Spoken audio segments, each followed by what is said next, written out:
अस्सलामुअलैकुम, good morning, सुबह बखैर। It is indeed a good morning क्योंकि एडिलेड में हमारी परफॉर्मेंस अल्हम्दुलिल्लाह अभी तक बहुत सेटल्ड है, अच्छी है, मुनासिब है। मुनासिब कह लें, और अभी तो हम शुरू हुए हैं, इसलिए प्लीज एक होता है ना कि आप जरा hold your horses kind of a thing. Hold your horses and be hopeful and do well and everything, लेकिन don't jump the gun। ये भी एक लाइन होती, कितनी हमें लाइनें बीच में याद आ गई हैं। तो पाकिस्तान और ऑस्ट्रेलिया के दरमियान जी दूसरा एक रोज़ा मैच इस वक्त एज वी स्पीक एडिलेड में खेला जा रहा है और पाकिस्तान ने टॉस जीतकर फील्डिंग का फैसला किया है। वेरी गुड फैसला। अपेरेंटली दोनों ओपनर्स को शाहीन आफरीदी आउट कर चुके हैं। So at the moment we are 47 पे 2 ऑस्ट्रेलिया की विकेट। मतलब मैंने कह दिया वी आर नहीं, मतलब कि Australia is 47 for the loss of 2 और गेम चल रहा है बिल्कुल जी। और नसीम शाह की गेंद पर उनसे एक कैच भी छूटा है और कौमी टीम को सीरीज में शिकस्त से बचने के लिए आज बहसूरत ये मैच जीतना होगा। पहला आपको पता है ना मैचों की सीरीज में मेजबान टीम को ऑलरेडी, क्योंकि जैसा आपने बताया, एक मैच की बर्तरी हासिल हो चुकी है और एडिलेड ओवल ने अब तक आपको बता दें थे 86 वनडे मैचेस की मेजबानी कर चुके हैं वहां, और जिसमें पहले बैटिंग करने वाली टीम ने 46 बार कामयाबी हासिल की है। ओके टोटल 86 मैचेस वहाँ हो चुके हैं। जो पहले बैटिंग करते हैं वो 46 टाइम्स जीत चुके हैं।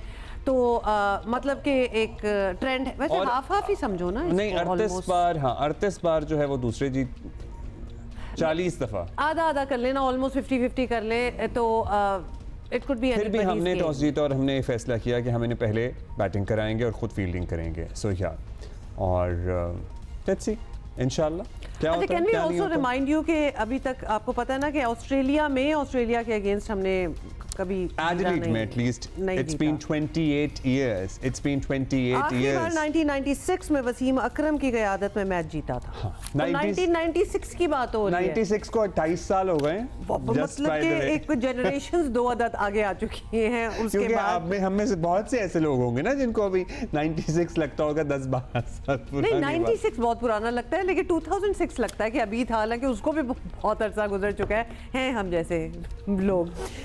राशिद लतीफ़ साहब हमारे साथ हैं और वो किस किस्म के लोग हैं, उनको भी लग रहा है कि 96 was just round the corner. Rashid भाई अस्सलाम वालेकुम। राशिद भाई मतलब पिच में आपको क्या लगता है, एडिलेड की पिच रिवायती तौर पर किस तरह बिहेव करती है और क्या देखा होगा हमारे कप्तान ने कि पहले फील्डिंग का फैसला किया?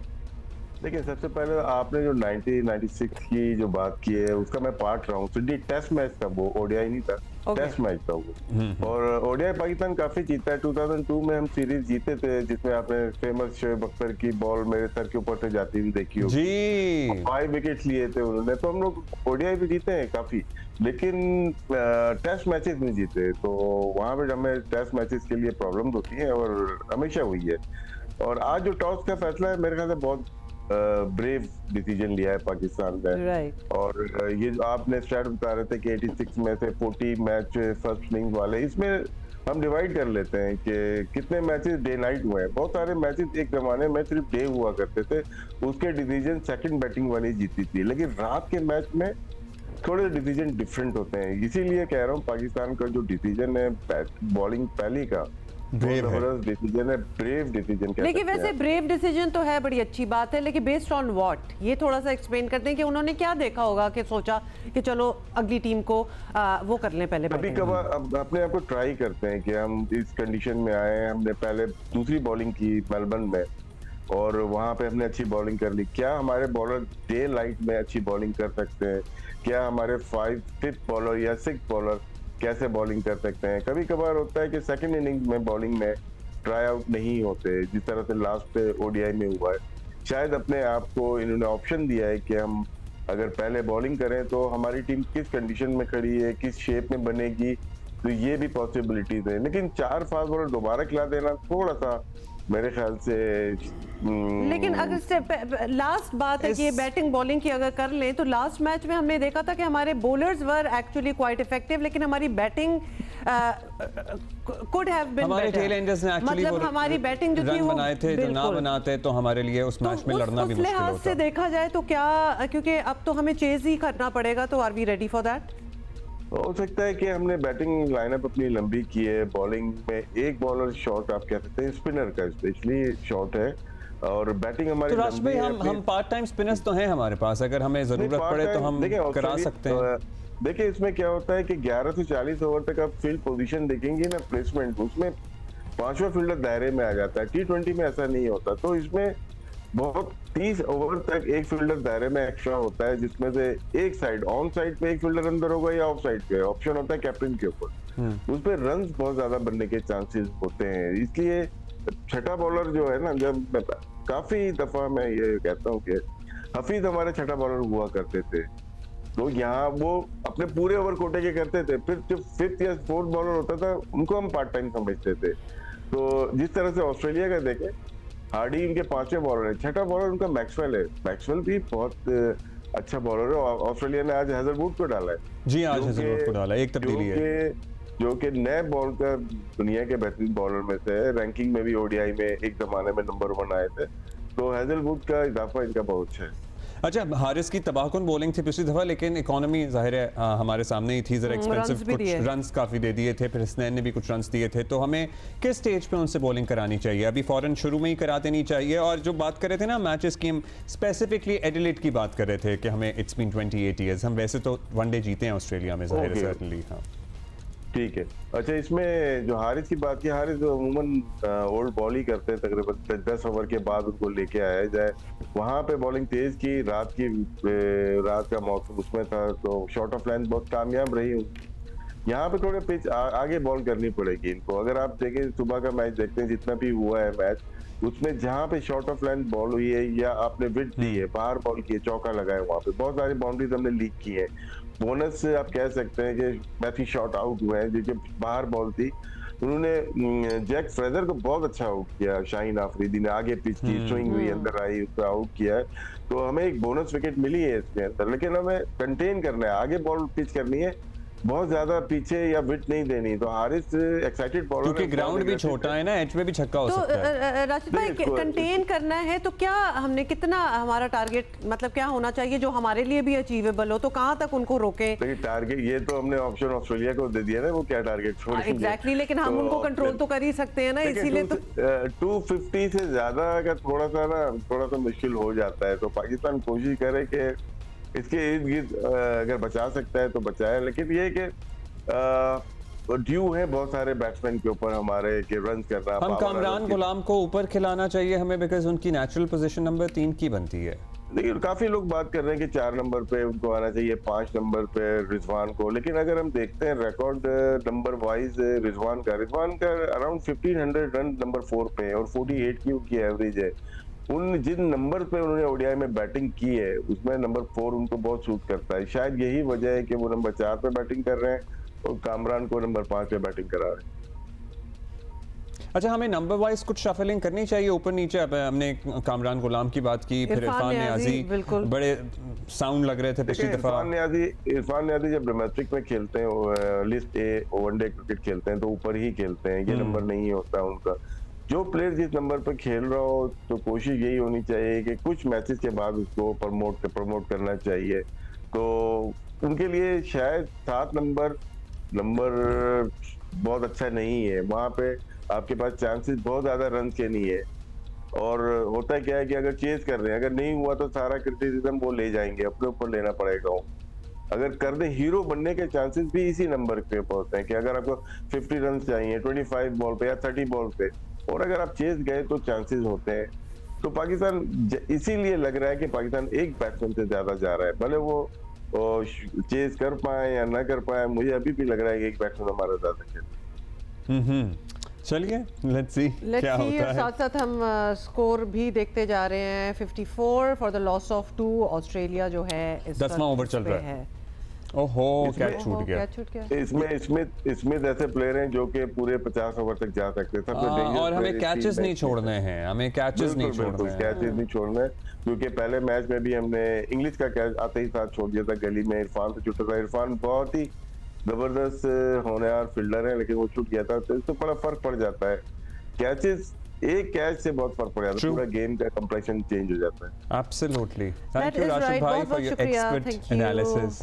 सो वी आर, अभी तो ऑब्वियसली पूरा मैच पड़ा हुआ है, लेकिन we can hope for the best and we have been doing well. मेरे देखिए, वेल का मतलब ये होता है कि हमारा कॉन्फिडेंस जो है ना वो ज़रा वापस आना स्टार्ट हो गया, तो होपफुली वो कॉन्फिडेंस बरकरार रहे and it translates into a win, hopefully इंशाल्लाह। मैच के बारे में तो हम आपको बताते ही रहेंगे, लेकिन अब पेशावर में क्या हो रहा है इसके बारे में भी नहीं, इसको क्या कहा जाए, कहानी तो सुना दें तो उसके बाद आप अपना तज्जिया भी दे दें। हाँ, हो रहा है ये कि जी जलसे जुलूस, लॉन्ग मार्च, एहतजाज और धरनों में शोहरत रखने वाली तहरीक इंसाफ अपनी हुकूमत के खिलाफ असातिज़ा के एहतजाज पर सख्त बरहम है।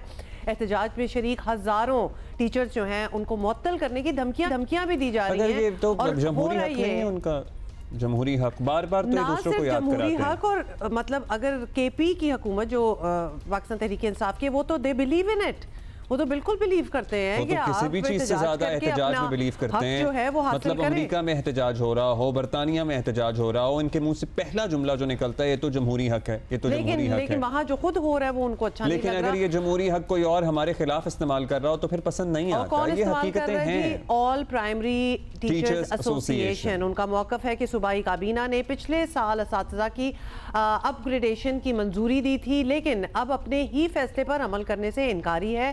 खैबर पख्तूनख्वा हुकूमत और प्राइमरी टीचर्स एसोसिएशन के मुज़ाकरात नाकाम हो गए हैं और टीचर्स के वफ्द का एहतजाज ख़त्म करने की हुकूमत की शर्त मानने से बिल्कुल इनकार उन्होंने एक्चुअली कर दिया है। वज़ीर आला ने मुलाकात के लिए असातिज़ा से एहतजाज ख़त्म करने की शर्त रखी थी, मतलब एहतजाज ख़त्म करें और फिर आप उनसे मिल सकते हैं, ये था। अब मुस्लिम लीग नून के रहनुमा वफाकी वज़ीर अमीर मकाम ने असातिज़ा से इज़हार यकजहती किया और सूबाई हुकूमत के रवैये को आड़े हाथों लिया। क्या कहा, सुन लीजिए।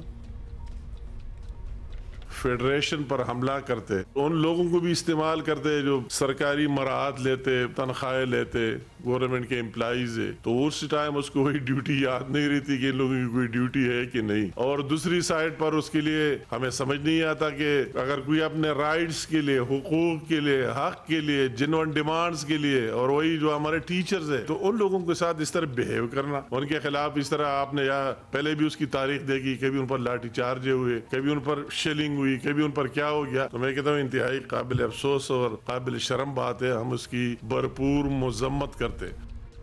वज़ीर आला खैबर पख्तूनख्वा के मुशीर इत्तलात बैरिस्टर मोहम्मद अली सैफ के मुताबिक असातिज़ा के जायज़ मुतालबात पूरे किए जाएंगे, लेकिन स्कूल बंद नहीं होने चाहिए।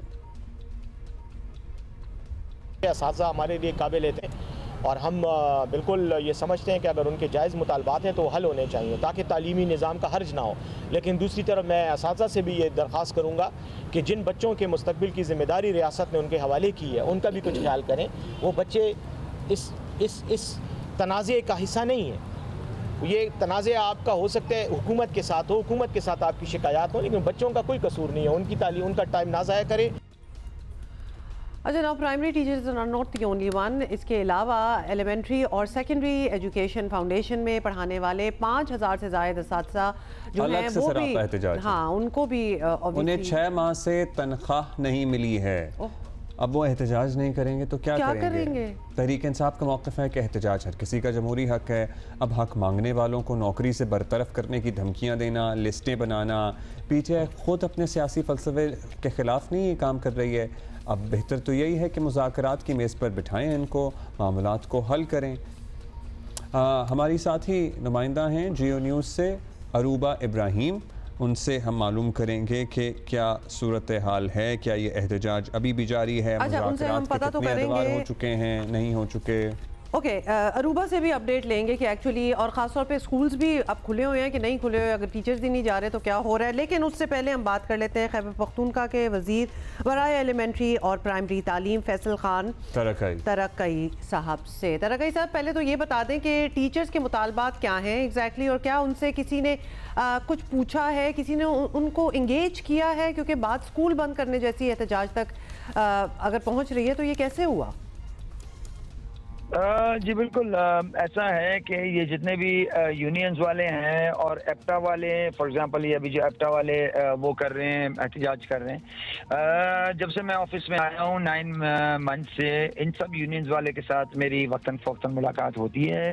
ये एप्टा और यंग टीचर्स और ITA वालों के साथ और 1-2 और थी, इनके साथ महीना पहले मेरी मुलाकात हुई थी। ये जो एप्टा वाले हैं इनके साथ अभी भी कोऑर्डिनेशन में है, मेरा डिपार्टमेंट इनके साथ इन लूप है। चीफ मिनिस्टर साहब से हमने इनके लिए टाइम लिया, इनको रिक्वेस्ट की कि आप एहतजाज को कैंसिल करें, लेकिन उन्होंने कैंसिल नहीं किया। तो हमारे दरवाजे हर वक्त खुले हैं। The government is always available to talk, हमारे दरवाजे बंद नहीं हैं। गवर्नमेंट की तरफ से किसी का भी एक स्टेटमेंट नहीं आया, किसी भी एक कोई कैबिनेट में या चीफ मिनिस्टर या मेरे तरफ से, हम सब तो कह रहे हैं कि हम we are available to talk. लेकिन एप्टा वाले जो हैं अजीजुल्लाह साहब और उनकी जो वो हैं टीम है, वो बात मानने को तैयार नहीं है। उन्होंने अपने वीडियोस वगैरह देखी होंगी, मतलब बच्चों के अपने बच्चों को स्कूलों से निकाल के ताले लगवाएं और फिर वहाँ पर वीडियोस और तस्वीरें इन्होंने लगवाई। तो ये तो टोटल अनएक्सेप्टेबल है ना जी, कि आप स्कूल जो कि ये एसेंशियल सर्विसेज हैं, हेल्थ और एजुकेशन, इसकी डिस्ट्रप्शन किसी को भी इसकी इजाजत नहीं है। ये तो कानून है, END रूल्स के मुताबिक आप यू कैन नॉट डिस्टर्ब ये essential services. Okay, this is clearly not making any sense. एहतजाज अगर कर रहे हैं तो बातचीत होनी चाहिए, so there has to be something else in it. और अब बताया एहतजाज करने वालों को सर टीचर्स को नौकरी से फारिग कर दिया जाएगा, ये कहा गया है। तो ये तो बड़ा हतमी कदम है। अब ऐसे क्या वजूहात हैं इसके पीछे कि इस हद तक आप जा रहे हैं?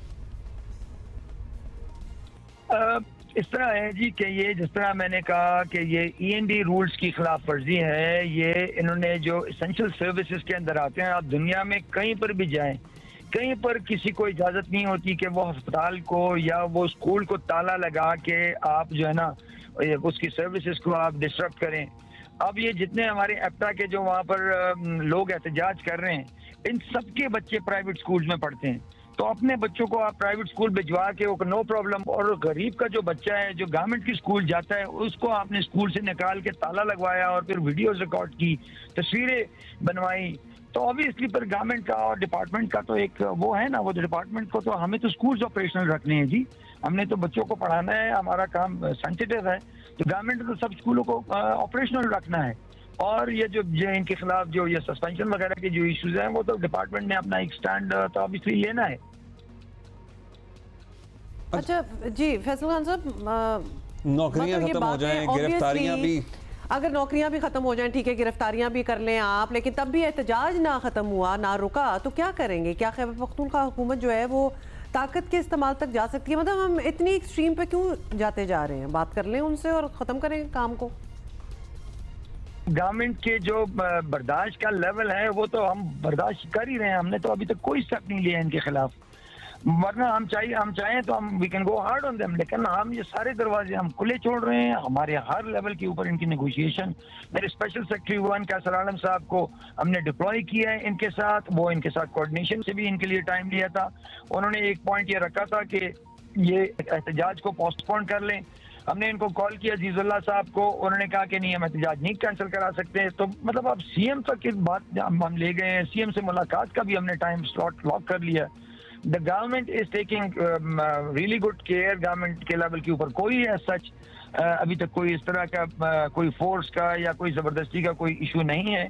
हम तो इनको मतलब मेरी हर स्टेटमेंट आप निकालें, हर वीडियो में, हर मीडिया टॉक में मैं यही कह रहा हूँ कि हमारे लिए जो सबसे बड़ा प्रॉब्लम है वो ये है कि बच्चों को स्कूल में पढ़ाई, एकेडमिक सेशन शुरू है, आपके जितने मुतालिबात हैं उनको 2013 से लेकर 2024 11 साल हो गए, हम मानते रहे हैं। हम तो उस्तादों की जो इनपुट होती हैं टीचर्स की, उसी के ऊपर गवर्नमेंट चलती है। जितने लेजिस्लेशन, जितने एक्ट, जितने पॉलिसीज लेके आते हैं, इन्हीं की एडवाइस के ऊपर हम लेके आते हैं।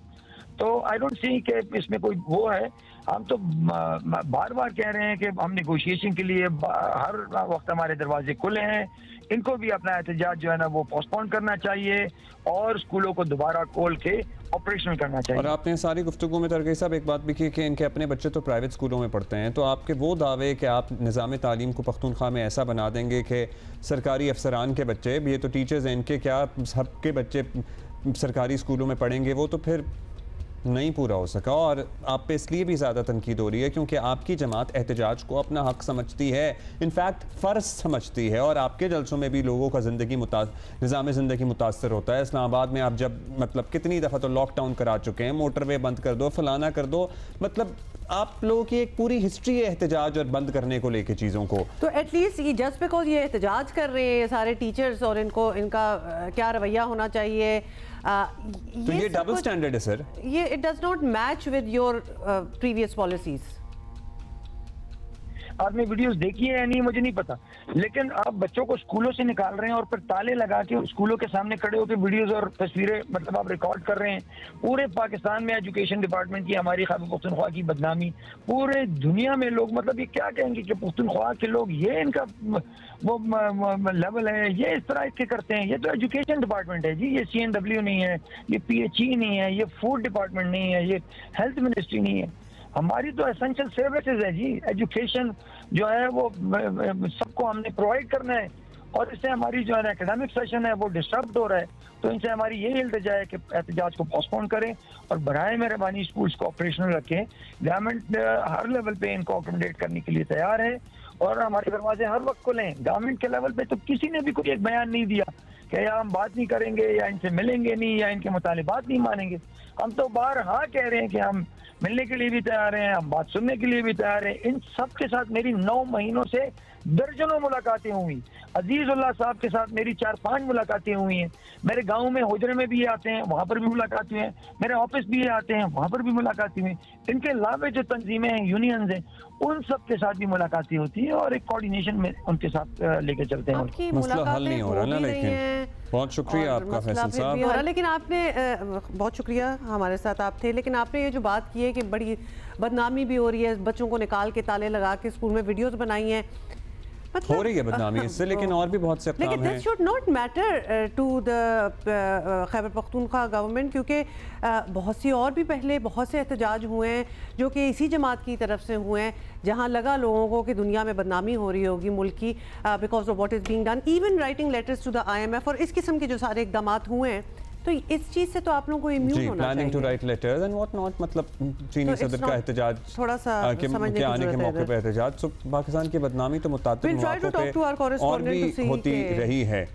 सो या बट यस यू राइट, आपकी प्ली भी अपनी जगह जायज़ है कि स्कूल्स नहीं बंद होने चाहिए और स्कूल्स खुलने चाहिए और हल भी निकलना चाहिए इस मामले का, ताकि स्कूल्स खुलें भी और असातिज़ा को भी कुछ बीच की राह निकालें, स्कूल्स में पढ़ाई का सिलसिला बहाल करें।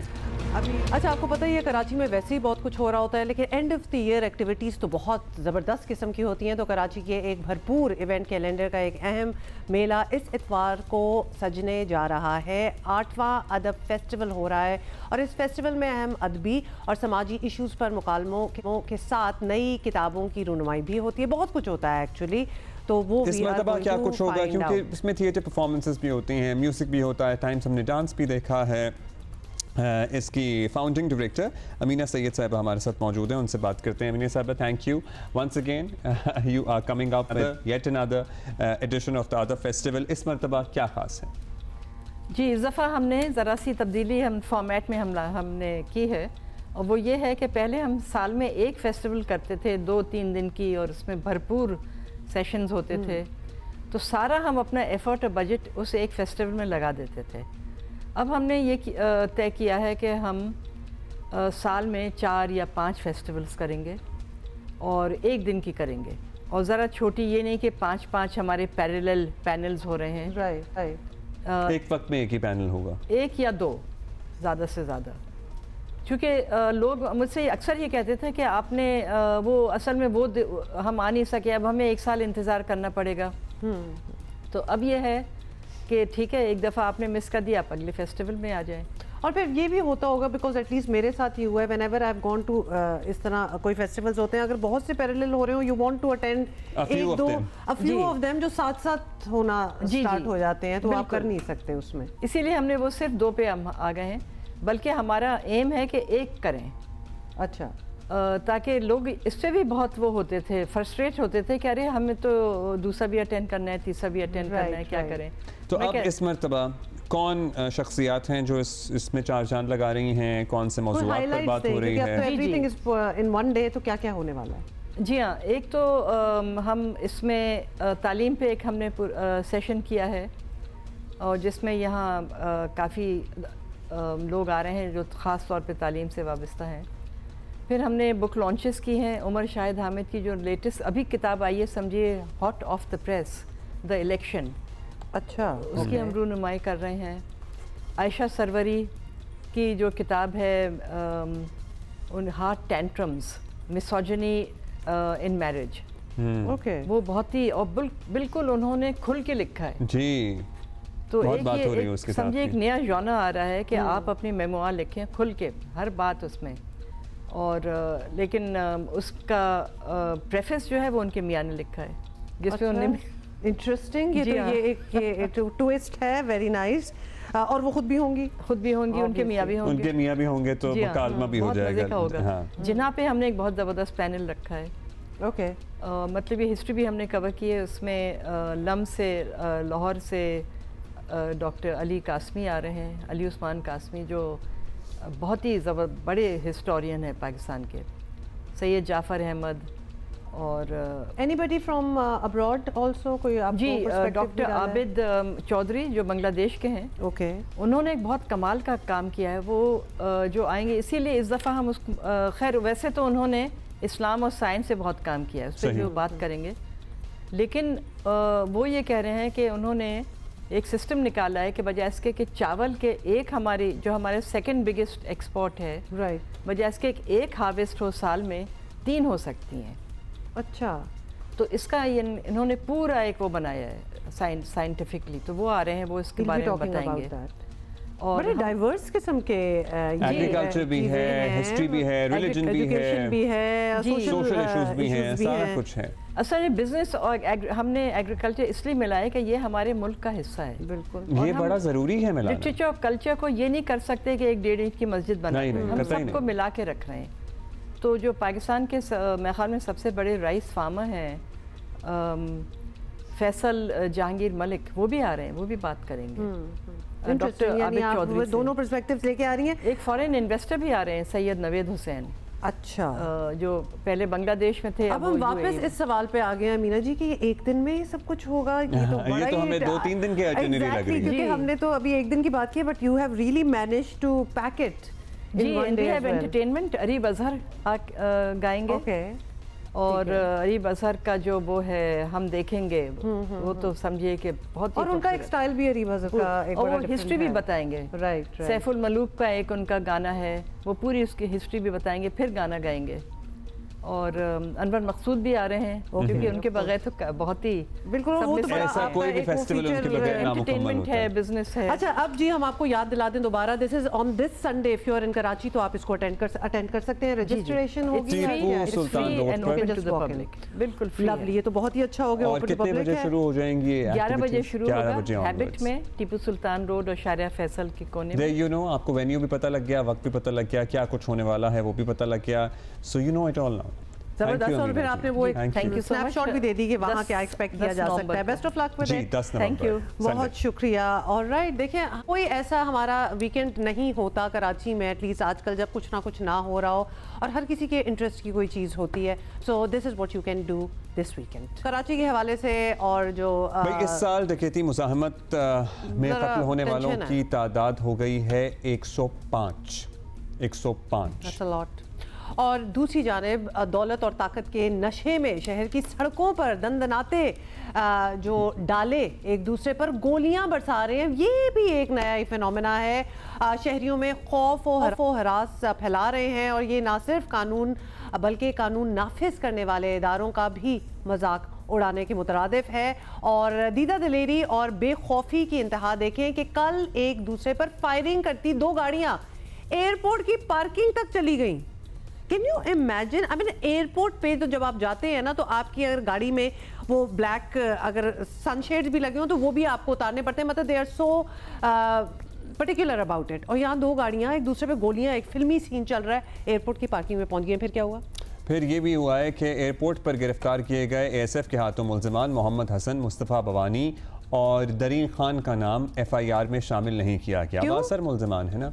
मुकदमे में मुल्ज़िमान से मिलने वाले असलहे का भी जिक्र नहीं है, हालांकि ASF की हवाले की रिपोर्ट में मुल्ज़िमान के साथ 2 पिस्तौल मिलने का जिक्र मौजूद है। और तो एक और काम हुआ है कि मुल्ज़िमान को दौरान गश्त गिरफ्तार करने का दावा किया गया, हालांकि ऐसा नहीं हुआ। ASF ने गिरफ्तार करके पुलिस के हवाले किया। सो ये है सूरत हाल। सारी प्रॉब्लम है ना, अब जो चीज़ हो रही है उसको उस तरह बयान ना करना। Why do we do that? And time and again हम बार बार मुड़ के उधर ही आ जाते हैं कि अगर इस किस्म की कोई हरकतें हो रही हैं तो उसके मेरिट पे बस उस केस को होना चाहिए, ना कि वो बंदा कहाँ से आया था, कितने इन्फ्लुएंशियल। उसके बाद जब वो इन्फ्लुएंस आ जाता है तो सारी चीजें इधर उधर हो जाती हैं। आप ये कह रहे हैं कि अच्छा, अब 2 दिन पहले डाकुओं ने डिफेंस में डकैती के दौरान एक और शहरी की जान ली है। मतलब बड़ा खौफ आने लगा है। पता है, इससे पहले फ़ोन छिन जाते हैं, डकैतियाँ हो जाती हैं, कहीं भी हो जाती हैं, यहाँ भी होती हैं, लेकिन ये जो डकैतियों के दौरान कत्ल करने का रुझान है ना, ये बड़ा हौलनाक है और समझ में नहीं आता। हम पूछेंगे अपने साथी से भी, कॉरेस्पॉन्डेंट से भी, और ये फिगर जो है हमेशा मुज़ाहमत पे ही कत्ल हो रहा है या फिर बस ऐसे भी खौफ व हिरास फैलाने के लिए कत्ल किया जा रहा है लोगों को? जो है ये 105 इसी साल में 105 पे पहुंच चुका है डकैती के दौरान। अच्छा, ज़ीशान शाह से हम दोनों सूरत चीज़ों के बारे में बात करेंगे। ज़ीशान, ये एयरपोर्ट वाला जो मामला है, बासर लोग हैं, ये क्या कहानी है कि जो असल थे उनके नाम ही FIR में नहीं है? जी बिल्कुल अब्दुल्ला, जैसा कि मैंने भी कहा, ताकत के नशे में चूर, ये पूरी मिसाल हमें वाज़े तौर पर इस एयरपोर्ट के मामले में नज़र आती है। 2 नौजवान लड़के गाड़ियों में अपनी बैठे हुए, दोनों के पास गार्ड मौजूद थे। शारा फैसल पर पूरा जो फिल्मी या माफिया जो फिल्मों में दिखाई जाती है, या चेजिंग फायरिंग ये होती रही है। गार्ड्स जख्मी हुए हैं और उसके बाद में एयरपोर्ट में एक अपने आप को बचाता हुआ, हालांकि उसके गार्ड्स भी दूसरे पे फायरिंग कर रहे थे, बचाता हुआ वो एयरपोर्ट की जानिब एंटर हो गया। उसके बाद में ऊपर तक चले गए एयरपोर्ट में जहाँ पे डिपार्चर है। तहम वहाँ पे फौरी तौर पे उन्होंने आकर रोका। ASF हुकाम ने फौरी तौर पे इनको अरेस्ट किया, पुलिस के हवाले किया। और अफसोस की बात यह है कि एयरपोर्ट थाना, जिन्होंने वाज़े तौर पे अपनी जो ये एक हवालगी की रिपोर्ट ऑन डॉक्यूमेंट्स उनसे जो ASF की जानिब से उनको हवालगी रिपोर्ट भी दी है। एक तो ज़ीशान माइक ऊपर करने, थोड़ा सा माइक ऊपर करने प्लीज, थोड़ा सा। 2 चीजें, एयरपोर्ट के आप कह रहे हैं डिपार्चर तक पहुंच गए और हम तस्वीरें भी देख रहे हैं, कितना मुश्किल है वहां तक पहुंचना। मतलब अगर ज्यादा लोग ट्रैवल ना कर रहे हो तो गाड़ी से लोग निकाल देते हैं। हमें बताएं ये वाकया क्या था, क्यों लड़ रहे थे, क्यों फायरिंग हो रही थी एक दूसरे पे? देखिए, जो इब्तदाई रिपोर्ट आई है उसके मुताबिक ये CM हाउस के करीब वाक़ एक प्राइवेट क्लब है, वहाँ पे एक लड़का और लड़की साथ एक गाड़ी में निकले थे। तहम उस लड़की खातून का जो साबिक दोस्त था, उसे इस बात से जेलसी थी और वो भी अपने गार्ड्स के हमरा दूसरी गाड़ी को फॉलो करना स्टार्ट किया उसने। जो ही ये गाड़ियाँ शारा फैसल पे आईं, तब चेसिंग और फायरिंग का सिलसिला शुरू हुआ। दोनों के पास गार्ड्स मौजूद थे, प्राइवेट सिक्योरिटी गार्ड। तो उन गार्ड्स के पास असलहा मौजूद था। दोनों ने एक दूसरे पर फायरिंग की। तहम एक गाड़ी जो है तो उसका ये कहना है कि यहाँ रेड रोड से एयरपोर्ट तक पहुंचे, तो ये शारा फैसल पे क्या फायरिंग चल रही थी? मतलब for viewers who are watching us and don't know, Karachi ये बहुत बड़ा फासला है, ये बहुत लंबा स्ट्रेच है। तो ये फायरिंग ये और ये कितने बजे का टाइम है? ये फायरिंग रास्ते में करते गए एक दूसरे पे या किसी एक पॉइंट पे से फायरिंग हुई है? अब्दुल्ला, कोई स्पेसिफिक पॉइंट नहीं है इसके अंदर। मेन शारा फैसल रात के 3 से 4 बजे के दरमियान, जैसा कि उस वक्त सड़कों पर ट्रैफिक भी नहीं होता और यूजुअली जो गाड़ी भगाने के शौकीन हैं वो भी इसी वक्त का सिलेक्शन करते हैं। और जो ये फिल्मी सीन पेश आया है 2 लोगों में, वो भी इसी टाइम पर मौजूद पेश आया है, जिसपे दोनों के गार्ड्स ने खुला के आज़ादाना फायरिंग की, एक दूसरे पे आतिशी असले का इस्तेमाल किया।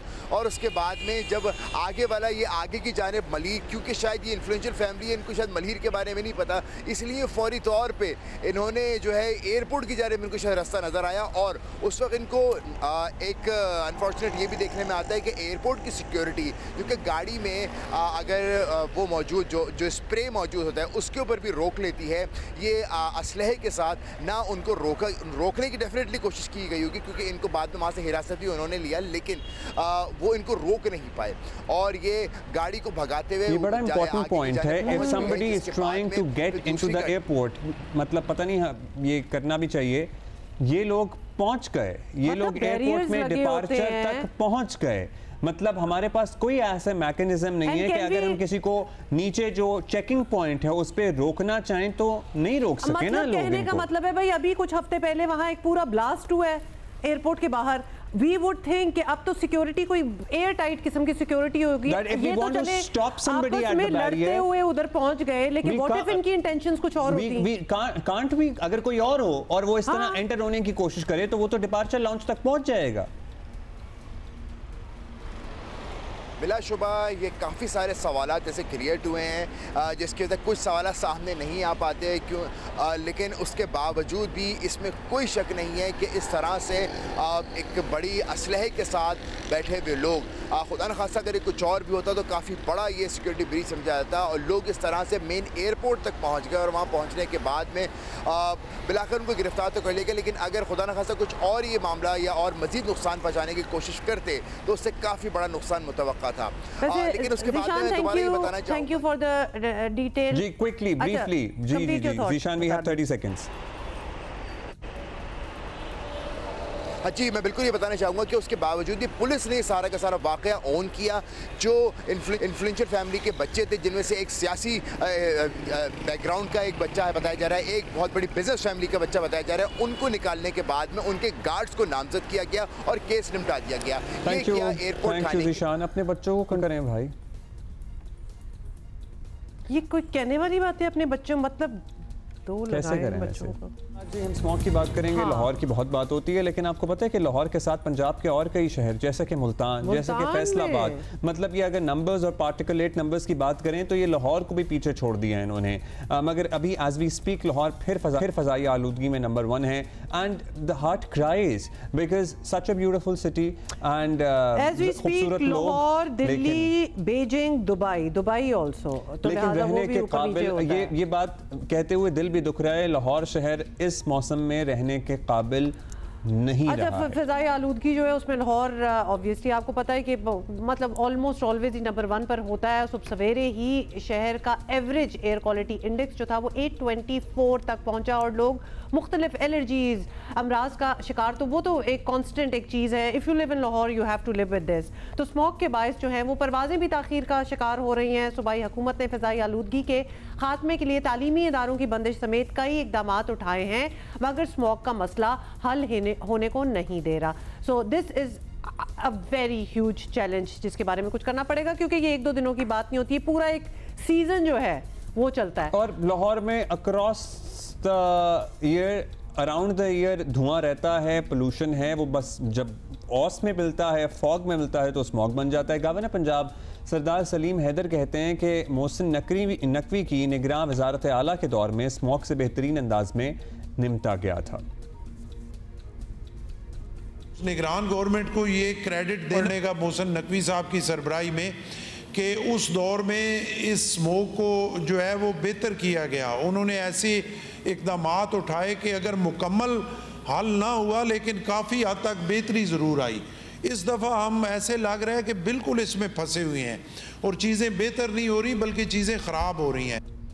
एडमिनिस्ट्रेशन में तो लोग मौजूद ही होते हैं। पंजाब हुकूमत ने, हम ये बता देना कि काफ़ी इक़दाम इस किस्म के दिए हैं कि उन्होंने दीगर 4 डिवीजन्स में शहरियों के लिए बाहर निकलते हुए फेस मास्क पहनना जो है वो लाजमी कर दिया है। कर तो दिया है, अब लोग ले पहने ना पहने दैट्स अनदर स्टोरी ऑलटुगेदर। कई इलाकों में ग्रीन लॉकडाउन नाफिज है। एक नंबर भी जारी किया जा रहा है, बार बार लोगों को बताने के लिए, आगाही के लिए इश्तिहार भी चलाए जा रहे हैं, लेकिन इन द एंड हमारे सामने है कि रिज़ल्ट नहीं निकल रहा। आज़मा बुखारी साहिबा हमारे साथ मौजूद हैं, वज़ीर इत्तलात पंजाब की। आज़मा साहिबा, मतलब ज़ाहिर मौसम किसी के कंट्रोल में नहीं होता। इस मरतबा ज़रा फॉग भी जल्दी पड़ना शुरू हो गई, धुआं भी बहुत ज़्यादा आ गया, फिर फेस्टिव सीज़न भी था, फिर क्रॉप भी जल रही थी, सारा कुछ था, मगर इस तरह ज़िंदा तो नहीं रहा जा सकता लाहौर और दीगर शहरों में।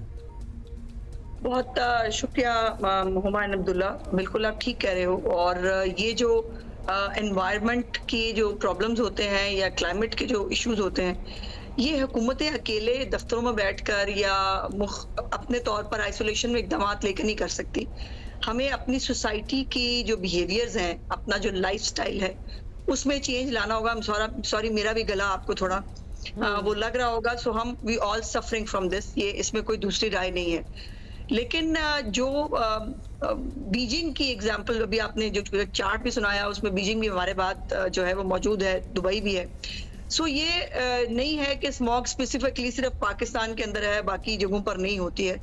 ये एक फिनोमिना है जिसको, जैसे हम इस वक्त कॉप जो है वो उसकी भी बात हो रही है, मुख्तलिफ और क्लाइमेट चेंज के ऊपर जो है वो चीज़ें हो रही हैं, ये स्मॉग भी अब उसका एक परमानेंट पार्ट होगा, चूँकि ये बीजिंग जो है वो ख़ास तौर पे फॉर लास्ट 26 ईयर्स वो स्मॉग के साथ जो है वो फाइट कर रहा है। और लेकिन यह है कि स्मॉग ख़त्म तो नहीं हो सकती, ना उनके पास भी 26 ईयर्स से हुई है, वो उसमें कमी लाने की कोशिश कर रहे हैं जैसे हुकूमत पंजाब करने की कोशिश कर रही है। वो अब इस स्टेज पे आ गए हैं कि वो अपनी इंडस्ट्री को जो है वो भी बीजिंग से दूर ले जा रहे हैं और ये शिफ्ट कर रहे हैं। इसी तरह के लॉन्ग टर्म इकदाम जो हैं वो बाकी जो हुकूमतें हैं, जो दिल्ली की हुकूमत है उसको करना होगा, हमें करना होगा, दुबई के अंदर और बाकी जो जगह हैं वहाँ पर हमें ये इकदाम करने होंगे। मुल्तान और फैसलाबाद के हवाले से यकीनन आज खबरें बहुत तशवीशनाक हैं मेरे लिए भी, और मैं समझती हूँ कि मुल्तान में जितनी मेहनत शायद की जानी चाहिए थी वो उसके अंदर कोई कमी रह गई होगी गालिबन। और फैसलाबाद जो है वो वैसे ही इंडस्ट्रियल स्टेट है और फैसलाबाद के अंदर इंडस्ट्री जो है वो उसी से पॉपुलर है, लेकिन उस इंडस्ट्री के अंदर जिस तरह लाहौर के अंदर इकदाम किए गए थे उसको मेक श्योर किया गया कि चिमनियों के ऊपर जो है वो कैमराज लगाए गए हैं। अगर किसी चिमनी का जो धुआं है वो काला होता है या ब्राउनिश के करीब भी होता है, उसको बाकायदा तौर पर अलर्ट जारी होता है। हमारी पूरी महकमा माहौलियात हो या हमारी पूरी हुकूमती मशीनरी वो सड़कों पे खड़े हैं, वो चालान करवा रहे हैं, वो गाड़ियों को देख रहे हैं, बट बहुत सारी चीजें अब्दुल्ला नुमा में देखने पड़ते हैं। अब देखो ना, रिक्शा चिंची जो है उसको आप बंद करेंगे तो एक गरीब की रोजी है, आप वो फिर होता है कि जी गरीब की रोजी जो है वो खत्म हो गई, उसके साथ प्रॉब्लम हो गया। साहिबा उसको बंद ना करें लेकिन उसको असिस्ट जरूर करें to come to green you know, ये करना और ये एहसास आपका कि गरीब की रोजी है। इसमें आप दुरुस्त कह रही हो, हम ये कर रहे हैं हुमा, बल्कि लास्ट मुझे कैबिनेट में याद है जब हम ट्रैफिक के हवाले से हमने जो एक नई टेक्नोलॉजी जो है उसके साथ हमने रोड एक्सीडेंट्स वगैरह उसके ऊपर एक एजेंडा आइटम था, उसमें सीएम ने बात करते हुए कहा कि ये जो हमारे चिंगजीज हैं, अफसोस की बात यह है कि वो मोटर बाइक जो है ना उसके पीछे बॉडी लगा के एक वो चिंची बना ली जाती है, होती मोटर बाइक है, और उनको भी रजिस्टर करना, उनको भी जो है वो उसके रूल्स के नीचे लेके आना, ये चीफ मिनिस्टर साहब ने उसको बकायदा अभी जो हुक्म फरमा दिया है। जी, अभी जो आप बात कर रही थी और आपने बीजिंग का एक एग्जांपल भी दिया कि वो तो 25-26 सालों से लगे हुए हैं और उन्होंने अपनी इंडस्ट्रीज जो हैं अपने सिटी सेंटर से बाहर कर दी हैं। मतलब आई एम जस्ट थिंकिंग कि हम सिटी सेंटर से डेफिनेटली बड़ा अच्छा प्लान है, बाहर करना चाहिए, लेकिन अभी भी जब आप मोटरवे से ट्रैवल कर रहे होते हैं, you are going towards Lahore, तो वो इंडस्ट्रीज आपको नजर आती है। मतलब हम कितना शहर से उनको बाहर करेंगे, क्योंकि हमारे शहर से बाहर भी शहरी हैं। बिल्कुल, वो शहरी हैं, तो हमें ये समझ नहीं आ रही कि हम कितना आउटस्कर्ट्स कर सकते हैं, which in itself is a very long term plan. क्या हम ईंटों के भट्टों में, जैसे हम सिंध की बात करेंगे, कराची की बात करेंगे, यहाँ ईंटें उस तरह भट्टों में नहीं बनाई जाती, यहाँ ब्लॉक्स का इस्तेमाल होता है, तो कोई ऑल्टरनेट हम इस्तेमाल कर सकते हैं क्या? वहाँ पे कंस्ट्रक्शन वालों को बुला के इस पे ज़रा कुछ गौर किया जाए कि क्या ब्लॉक्स की तरफ आया जा सकता है, किस तरह, मतलब some more things have to be done other than कि सिर्फ स्कूल बंद कर दिए जाएं और ग्रीन लॉकडाउन।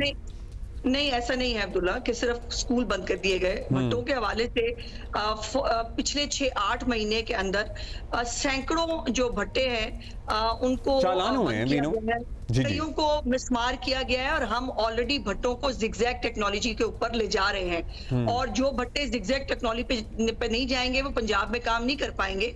ये बड़ा क्लियर है। जो हमारी एनवायरनमेंट डिपार्टमेंट है उसने जो अपनी प्लानिंग की है, जो उसका इस साल का पूरा एक मैकेनिज्म है उसके अंदर ये ऑलरेडी शामिल है और इस पे पहले से काम हो रहा है। स्मॉग तो अभी आई है लेकिन इस पे पूरे साल से काम हो रहा है, वी हैव सीन इट जी।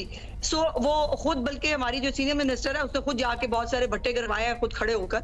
तो ये नहीं है कि हमें जितने भी कंपोनेंट्स स्मॉग के अंदर जो है वो पार्टिसिपेट करके उसको ट्रिगर कर सकते हैं, उन तमाम चीजों पे काम हो रहा है। फिर दूसरी बात जो आपने इंडस्ट्री की बात की, बिल्कुल आप दुरुस्त कह रहे हो, और मैं भी एग्जैक्टली यही सोच रही थी कि चाइना भी बहुत बड़ा मुल्क है लेकिन उनके पास प्लेसेस होंगी, मतलब शहर से बाहर, हमारे शहर से बाहर शुरू होते नया शहर आ जाता है, और लाहौर के बाद जो है वो शेखुपुरा है या कसूर है एक साइड के ऊपर, और ओकाड़ा है एक साइड। तो मतलब ये हम इतने उस तरह से शायद हमने अपनी जो शहर है वो जिस तरह से मॉडर्नाइज शहर बसाने चाहिए वो फिलहाल तो नहीं है, तो ये कितना लॉन्ग टर्म हो सकता है अभी मैं इसके ऊपर कुछ नहीं कह सकती, लेकिन हर तरह की वो इकदामात जो ये स्मॉग को जो है वो कैटर करने के लिए किए जा सकते हैं। अब हम एक आर्टिफिशियल रेन जो है वो एक कंपोनेंट होता है इस हवाले से।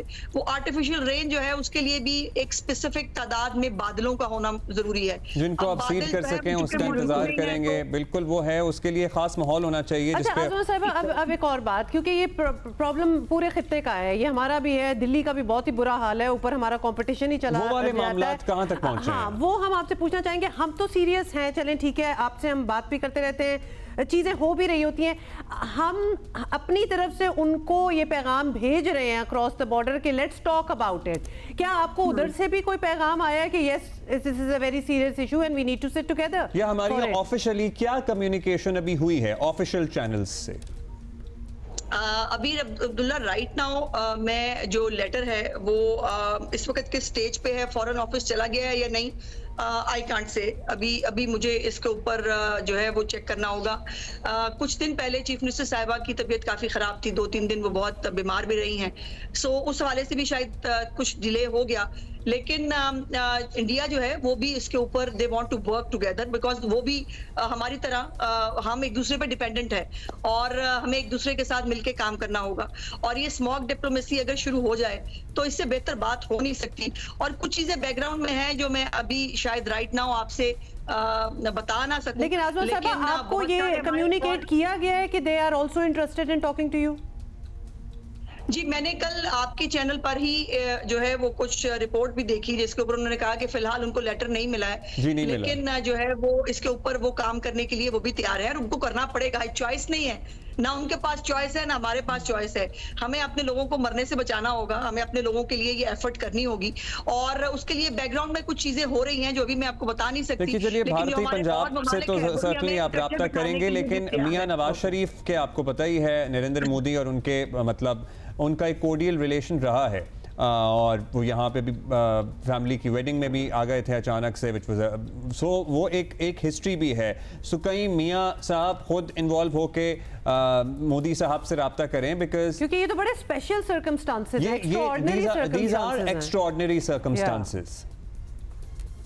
देखिए, पीएमएलएन की हर हुकूमत के साथ जो है वो अच्छे ताल्लुकात होते हैं। हम जो है वो गैर जिम्मेदार किस्म की न जमात है न वजीर आजम है कि एक मुल्क में जाओ दूसरे की चुगली करो जाके वहाँ पे हालात खराब करो, हमें कोई फोन नहीं करता, मेरा कोई फोन नहीं उठाता, वो वाले हालात मुस्लिम लीग नून के नहीं होते। और मुस्लिम लीग नून जब भी आई है उसने मुल्क के अंदर स्टेबिलिटी को, हमसायों के साथ अच्छे ताल्लुकात को हमेशा जो है फोकस किया है और इसमें कोई बिल्कुल दूसरी राय नहीं है कि किसी भी लेवल के ऊपर जो है वो जहाँ पर भी इंटरवेंशन की जरूरत पड़ेगी तमाम स्टेक होल्डर्स को साथ लेकर इस स्मॉग के हवाले से स्पेसिफिकली जो है वो यकीनन हमें आगे बढ़ने की जरूरत है। ये साल एक टफ साल है जो हम गुजार रहे हैं और दिवाली जब से गुजरी है उसके बाद से तो बहुत ही हालात खराब हैं, खासतौर पर लाहौर के। जब भी विंड का रुख इस तरफ होता है हमें चैलेंजेस आते हैं, लेकिन इसको अब अगला साल जो है वो आने से पहले अगर हम दोनों मुमालिक बैठ कर जो है वो स्मॉग की स्ट्रेटेजी के ऊपर कन्विंस हो जाए तो मेरा ख्याल है कि बहुत सारे मामलात में बेहतरी आ सकती है। कोई कॉन्फ्रेंस हो सकती है, कोई सबमिट हो सकती है, बहुत कुछ हो सकता है। You know, a lot of things can be done and should be done. So yeah everybody is suffering. बहुत शुक्रिया आजमा साहिबा, हम आपसे फिर बात करेंगे। ये स्कूल बाय द वे, बस बच्चे मुझसे पूछ रहे हैं अभी भी ट्वीट करके, ये स्कूल मतलब ये कब तक है बंदिश, उसके बाद क्या सूरत हाल होगी? 31 जैन की एक डेट आई थी, वो सही है? नहीं, ऐसा नहीं है। ये हालात के मुताबिक जो है वो सिवियरिटी ऑफ स्मॉग के मुताबिक जो है वो किया जाएगा। वैसे तो विंटर वेकेशंस होती हैं हमारे मुल्क में, विंटर वेकेशंस ऑलरेडी जो है वो अनाउंस भी होती हैं, लेकिन अब ये स्मॉग और फॉग मिलके क्या करने वाली है, ये हालात और वाकयात के मुताबिक हम स्टेप बाय स्टेप जो है गवर्नमेंट ऑफ पंजाब जो है वो हालात को देखकर फैसला करती है। फिलहाल 17th तक जो है ये स्कूल का क्लोजर है, लेकिन इसमें अगर एक्सटेंशन की जरूरत पड़ी, लेकिन अभी कहा जो जा रहा है, जो प्रोडिक्शन भी ये है कि ये हफ्ता ज्यादा सख्त है स्मॉग के हवाले से, और अल्लाह करे बारिश हो जाए, अल्लाह पाक खुद मेहरबानी कर दें और यहाँ में थोड़े से बादल दे दें कि हम एक आर्टिफिशियल रेन का जो है वो कुछ कर लें ताकि हालात थोड़े से कंट्रोल में किए जा सके। उसके बाद दिसंबर में तो विंटर वेकेशंस होती हैं, लेकिन इसको प्लान किया जाएगा अकॉर्डिंगली। जी शुक्रिया जी। Thank you very much. पता है क्या ज़िंदगी का नुकसान हो रहा है, मतलब हम एक आलूदा माहौल में सांस ले रहे हैं जिसमें अभी इनिशियली आपको फौरी तौर पर कुछ नहीं पता लगेगा। हो सकता है 2 साल बाद, 3 साल बाद, 3-4 साल तो हो गए ना ऑलरेडी। अच्छा। जो लोग एस्मेटिक नहीं थे उनको दमे की शिकायत होने लगी है, दमा जिनको छुपा हुआ था वो जाहिर हो गया है, फिर लाइफ एक्सपेक्टेंसी कम हो रही है। देखिए वो जो सीनियर सिटीजन है ना वो इतने नाजुक होते हैं एज इट इज कि कोई भी इस किस्म की चीज़ हो वो ऐड कर देती है विद प्री एग्जिस्टिंग बच्चों की पढ़ाई का हर्ज। मतलब हमारे यहाँ ये कोविड के दौरान भी आपको पता है ये चाहे education from home has been a challenge for a lot of people. And अब मैं अगली खबर पे आते हैं, why is it a challenge? क्योंकि एजुकेशन फ्रॉम होम का मतलब है कि आप ऑनलाइन पढ़ेंगे ना। अब ऑनलाइन तो तब पढ़ेंगे जब आपकी इंटरनेट जो स्पीड है या सर्विस है वो आपको प्रॉपर प्रोवाइड करी जा रही हो। अब कोई एक हफ्ता पहले आपको बताएं कि पाकिस्तान टेलीकम्युनिकेशन अथॉरिटी ने ऐलान किया था कि इंटरनेट की सुस्त रवि का मसला हल हो गया है जी। और मरीन केबल में जो फॉल्ट था वो जो लिटरली तीसरी बार सोचने के बाद इन्होंने बताया था कि एक्चुअली प्रॉब्लम जो है वो मरीन केबल के साथ है, हम मान गए वही था, वो जो फॉल्ट थी अब वो बिल्कुल ठीक कर ली गई है और अब इंटरनेट सर्विस जो है वो मुकम्मल बहाल हो गई है। हकीकत ये है कि इंटरनेट की स्पीड जो है उसका मसला आज भी जूं का तू मौजूद है। और जी आवाम को रत्ती बराबर फ़र्क महसूस नहीं हो रहा है। ख़ास तौर पर मोबाइल इंटरनेट चलाना जो है वो अज़ियतनाक मरहला बन चुका है। डेटा की हम बात करें, वाईफाई पे कनेक्ट हैं तो फिर भी बेहतर हालात हैं। अगर आप डेटा पे हैं तो आप किसी भी मुश्किल में फंस सकते हो। अगर मुश्किल में फंसे और आप अपनी कोई तस्वीर वीडियो कुछ भी हासिल करना चाहें, मतलब नहीं, हजार चीज़ें होती हैं। पंजाब हुकूमत स्मॉग की रोकथाम के लिए वर्क फ्रॉम होम और ऑनलाइन एजुकेशन के ऐलानात भी कर चुकी है, लेकिन इस इंटरनेट की स्पीड के साथ तो ज़रा मुश्किल है। मतलब आईटी वाईटी एक्सपोर्ट की बातें तो काफ़ी दूरदर्श लगती हैं। अभी तो हम पढ़ ही लें इस इंटरनेट की स्पीड में तो बड़ी गनीमत होगी। मतलब आप मैसेजेस नहीं इधर से उधर पहुंच रहे होते तो वीडियो के थ्रू क्लासेस कैसे पाकिस्तान में इंटरनेट फराहम करने वाली की तंजीम wireless and internet service providers association of Pakistan के चेयरमैन शहजाद अरशद साहब हमारे साथ मौजूद हैं। उनसे ज़रा पूछते हैं कि कोई फ़र्क आया, क्योंकि इनके पास ज़ाहिर है वो गेज भी होता है जिससे नापी जा सकती है स्पीड। शहजाद साहब, पीटीए ने बता दिया है कि जो सबमरीन हमारी केबल थी वो ठीक हो गई है और अब स्पीड नॉर्मल हो गई है। लोग कह रहे हैं कि कुछ फ़र्क नहीं पड़ा, पीटीए ने सब ठीक कर दिया है, तो फिर सर्विस प्रोवाइडर्स क्यों नहीं बेहतर स्पीड दे पा रहे हैं? आपके जो अपना डेटा है वो स्पीड के बारे में क्या बता रहा है आपको? जो सबसे मेन चीज़ है वो ये है कि जो इंटरनेट की स्पीड के मसाइल हैं और जो कि अभी भी आवाम हमारी जो है वो महसूस करती है कि शायद इंटरनेट जो है वो वैसा नहीं चल रहा जैसा कि उसको चलना चाहिए था। उसके पीछे एक चंद मसाइल हैं जिसमें सिर्फ फाइबर ऑप्टिक का मसला नहीं था, उसके अलावा जो उसके ऊपर फिल्ट्रेशन चल रही है या उसको फायरवॉल कह लें या उसको आप अपना वेब मैनेजमेंट सिस्टम कह लें, तो वो चीज़ जो है वो भी इफ़ेक्ट जो है वो कर रही है। इसकी मिसाल आप इसी तरह से ले लें कि अगर आप कि कहीं पे एक मेन रोड के ऊपर जो है एक नाका लगा दें और हर गाड़ी को चेक करने का कह दें तो उसके ऊपर क्या हालात होंगे। ये भी उसी तरह से जो इंटरनेट की ट्रैफिक आपकी इंटरनेशनल आ रही है या जा रही है, अगर आप उसको ऊपर चेकिंग का ऑप्शन जो है वो लगा देते हैं तो उसमें थोड़ा बहुत फ़र्क जो है वो तो ज़रूर पड़ेगा। अब उसका हल जो है वो ये हो सकता है कि गवर्नमेंट इसको थोड़ा सा मज़ीद मॉडर्नाइज़ करे, इसके ऊपर थोड़ी और जो है वो एक्टिविटी करे। जिन भी वेंडर्स से ये चीज़ इंस्टॉल करवाई गई है उनको मज़ीद ऑन बोर्ड करें ताकि वो इसको थोड़ा सा मज़ीद स्मूथ करें। ये भी पॉसिबिलिटी हो सकती है कि शायद 2-3 माह में जब ये सिस्टम जो है ये ज़्यादा थोड़ा रनिंग में आ जाएगा तो फिर उम्मीद है कि इसके जो सिलसिला है स्लो होने का या ये जो बीच में थोड़ा सा लैग आ रहा है वो कम होने के चांसेस जो हैं उसमें आज इंशाल्लाह। चलें, आपने बताया वेब मैनेजमेंट सिस्टम में भी इश्यूज हो सकते हैं। अच्छा ये बताएं कि मुल्क के एक बड़े हिस्से में अब वर्क फ्रॉम होम और ऑनलाइन एजुकेशन की बातें हो रही हैं, उसका ऑप्शन जो है वो दोबारा से एक ऑप्शन बन गया है, लेकिन वहाँ से शिकायत आ रही है कि मौजूदा इंटरनेट स्पीड के साथ ये सब अब मुमकिन नहीं रहा। तो क्या आप समझते हैं कि इस शिकायत में वज़न है कि वाकई इट्स वेरी डिफ़िकल्ट कि ये सारा इन्हिसार जो है अब ये इंटरनेट पे किया जाए जो कि इस काबिल नहीं है एटलीस्ट फॉर अस? पाकिस्तान के अंदर गेटवेज हैं 2 या 3 गेटवेज जो हैं, गेटवेज मीन के जो आपकी इंटरनेशनल बैंडविड्थ जहाँ पे ड्रॉप होती है वो तीनों गेटवेज जो हैं वो भी उसके अंदर कुछ ना कुछ किरदार जो है वो अपना अदा करते हैं और कुछ ना कुछ उनके हाथ में भी चीज़ें होती हैं कि जो लोगों को अफेक्ट करते हैं। तो इस चीज़ को भी देखा जाना चाहिए। थोड़ा सा गवर्नमेंट को इस हवाले से कुछ थोड़ा सा इनिशिएटिव भी बनाना चाहिए कि अगर कुछ कंपनीज जो हैं वो अगर मोनोपोली क्रिएट करना चाह रही हैं तो उसको मोनोपोली ना क्रिएट करने दें। अच्छा, वर्क फ्रॉम होम की सर्विस, जैसे आप लोग बिल्कुल कह रहे हैं कि जिस तरह वो स्मॉग और ये सारे मसाइल की वजह से वर्क फ्रॉम होम की तरफ लोग शिफ्ट हो रहे हैं ये कुछ पिछले 1-2 वीक से, और इंटरनेट का मसला जो है वो वाकई ही में उनको डिस्टर्ब कर रहा है, और ये सब हम लोग भी इस चीज़ को मॉनिटर कर रहे हैं। और क्योंकि ज़ाहिर है कस्टमर डायरेक्ट कंप्लेन जो है वो सबसे पहले ISP को करता है, और ISP वाले जो हैं वो अपने आगे फर्दर चेक करते हैं कि क्या मसाइल चल रहे हैं, और मसाइल जो हैं वो जेन्युइनली इस तरीके से चल रहे हैं कि जो कि अभी प्रॉपरली वो सॉल्व नहीं हो पाए। और हम लोग तो रिक्वेस्ट कर सकते हैं PTA से, और गवर्नमेंट के जो इदारे इस चीज़ में इन्वॉल्व हैं बेशक वो सिक्योरिटी के हवाले से ही कर रहे होंगे काम, लेकिन ये कि थोड़ा सा उसमें नरमी करने की ज़रूरत है ताकि जो इस तरह के मसाइल हैं वो कम हो, और स्पेशली ये काम जो डिस्टर्ब हो रहे हैं लोगों के ना हो। शुक्रिया शहजाद साहब। अभी भी चंद महीने मतलब कह रहे हैं, हो सकता है रनिंग में आ जाए ना एक सिस्टम, तो फिर बेहतर हो जाए स्पीड, मतलब रनिंग में आ जाए। ये वर्ड्स है ना ये हमारे ही है जी, हम जरा रनिंग में आ जाए। Anyway, आज जियो पाकिस्तान में हम खराज अकीदत पेश कर रहे हैं, भैया आप जरूर देखिए। जॉन एलिया का असल नाम सैयद जॉन असगर था। 14 दिसंबर 1931 को अमरोहा में पैदा हुए। इनके वालिद अल्लामा शफीक हसन एलिया उर्दू, फारसी, अरबी और इब्रानी जबान के आलिम थे। जॉन एलिया ने अपना पहला उर्दू शेर महज 8 साल की उम्र में लिखा। जॉन ने 1957 में पाकिस्तान हिजरत की और कराची को अपना मस्कन बनाया। जल्द ही वो शहर के अदबी हलकों में मकबूल हो गए। जॉन की पहचान उनका गैर रिवायती तौर तरीका रही। उर्दू के बाके सजीले बेमिसाल शायर जॉन एलिया के इंतकाल को 22 बरस बीत गए। जॉन एलिया को इक़दार शिकन, मुनफरिद और बागी कहा जाता है। उनके तर्ज जिंदगी और जिंदगी से लाउबाली रवैये बताते थे कि वो बागी भी थे और इक़दार शिकन भी। उनकी तहरीरें आज भी पढ़ने वाले को हैरतज़दा भी करती हैं और सरशार भी कर देती हैं। यहाँ भी एक बड़ा माहौल बन गया था अभी ये पैकेज देखते हुए कि बड़ी कोई वाह निकल रही थी इधर से।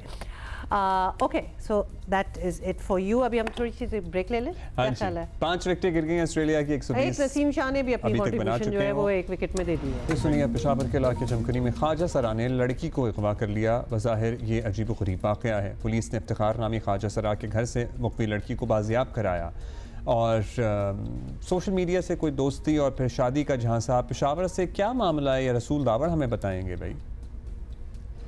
जी बिल्कुल, पेशावर के इलाका चमकनी में तकरीबन 2 हफ्ते कबल 22 अक्टूबर को एक लड़की अगवा हुई या लापता हुई। वालिदैन ने उस हवाले से थाना चमकनी में बाकायदा मुकदमा या इंदिराज किया।